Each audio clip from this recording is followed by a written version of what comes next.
ధర్మస్వరూపుడు శ్రీరామచంద్రుడు. శ్రీరామచంద్రమూర్తి విశాలమైన భుజాలు కలిగిన వాడు. మోకాళ్ల వరకు పొడవైన చేతులు కలిగిన మహాబాహుడు. శంఖం లాంటి అందమైన కంఠం, సుందరమైన దృఢమైన దవడలు, విశాలమైన ఛాతీ కలిగినవాడు. చక్కటి శిరస్సు, వెడల్పైన నుదురు, విశాలమైన నేత్రాలు.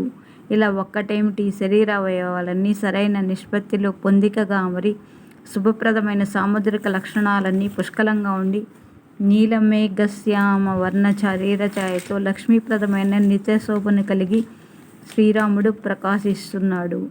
పరాక్రమవంతుడైన శ్రీరాముడు గంభీరమైన నడక కలిగి కోదండం అనే గొప్ప ధనుస్సు ధరించి మెడ కింద ఉండే అందమైన ఎముకలు చర్మం లోపలికి అదిమి పెట్టినట్లు ఉండే గొప్ప అందగాడని, గొప్ప పరాక్రమవంతుడైన శత్రువులను అణిచివేసేవాడని, అన్నిటికీ మించి హెచ్చుతగ్గులు లేని సమతుల్యమైన వ్యక్తిత్వం కలవాడని శ్రీరాముడి రూపాన్ని కళ్ళకు కట్టినట్టు వివరించాడు వాల్మీకి. తొలి తెలుగు కవయిత్రి మల్లమాంబ కూడా తాను రచించిన శ్రీ రామాయణ మహాకావ్యంలో శ్రీరాముని రూపలావణ్యాన్ని ఇంచుమించు ఇదే విధంగా నీలమేఘఛాయబోలు దేహము వాడు,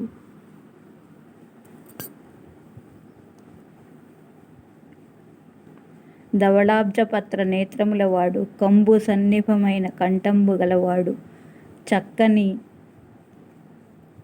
పీన వక్షంబుగవాడు, తిన్ననై కనుపట్టు దీర్ఘబాహులవాడు, ఘనమైన దుందుభి స్వనమువాడు, పద్మరేఖలు గలుగు పదయుగంబులవాడు, బాగైన ఎట్టి గుల్భములవాడు, కపటమెరుగని సత్యవాక్యములవాడు, రమణీరాముండు శుభలక్షణములవాడు, ఇన్ని గుణములకు రూపింప నేర్పరివాడు, వరుస సౌమిత్రి బంగారు వన్నెవాడు అని వర్ణించింది. మహాపురుషుల లక్షణాలు సూత్రవాక్యంగా శ్రీ పాంచరాత్రాగమంలోని పద్మ సంహిత పేర్కొంది. అదే పంచదీర్ఘం, చతుర్వస్త్రం, పంచసూక్ష్మం, షడున్నతం, సప్తరక్తం, త్రిగంభీరం, త్రివిస్తీర్ణం ప్రశస్యతే అనే శ్లోకం. శ్రీరాముడు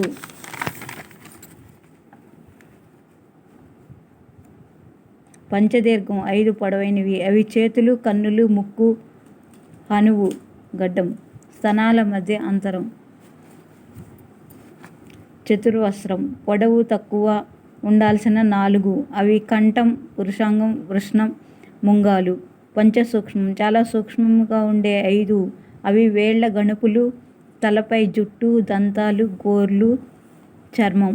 షడున్నతం ఎత్తైనవి 6 కక్షలు, బహుమూలాలు, పొట్ట, వక్షం అంటే అద, ముక్కు, భుజాలు, నుదురు ఉన్నతంగా ఉండాలంటివి. సప్తరక్తం ఎర్రగా ఉండాల్సిన 7. అవి అరచెయ్యి, అరికాలు, కనుకొనలు, గోర్లు, నాలుక, చెక్కిళ్ళు, పెదవులు.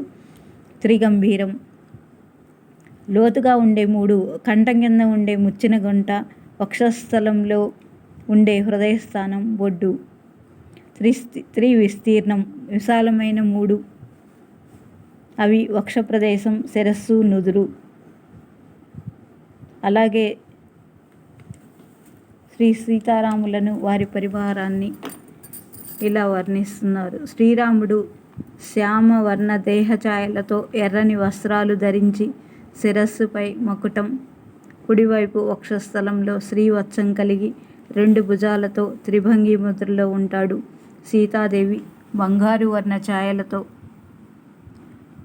మెరిసిపోతూ శ్రీరాముడికి కుడి పక్కన నిలబడి తెల్లని వస్త్రాలు ధరించి ఎడమ చేతిలో వికసించిన పద్మం ధరించి ఉంటుంది.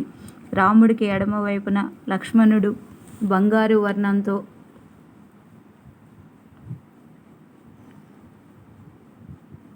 ధనుస్సు ధరించి నిలబడి ఉంటాడు.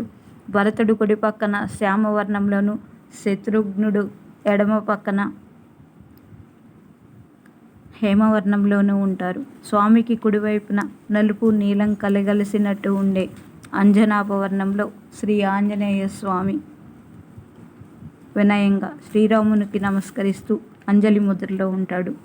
తిరుమల క్షేత్రంలోని శ్రీవారి సన్నిధిలో భగవద్ రామానుజులు ప్రతిష్ఠించిన శ్రీ కోదండరాముడి మూర్తులు విలక్షణంగా ఉన్నాయి. శ్రీరామ లక్ష్మణులు కిరీటాలు కాకుండా జటామకుటాలు కలిగి ఉంటారు. సీతమ్మ తల్లి మాత్రమే కరండ మకుటం దాల్చి ఉంటుంది. అలాగే శ్రీ ఆంజనేయ స్వామి తన చేతులను నోటికి అడ్డంగా ఉంచి శ్రీరాముని ఆజ్ఞకు ఎదురు చూస్తున్నట్లుగా ఆజ్ఞాపాలక ఆంజనేయ స్వామిగా కొలువై ఉంటాడు. శ్రీరామ రామ రామేతి రమే రామే మనోరమే సహస్రనామ తత్తుల్యం శ్రీరామనామ వరాననే. రామాయ రామభద్రాయ రామచంద్రాయ వేదసే రఘునాథాయ నాథాయ సీతాయాః పతయే నమః.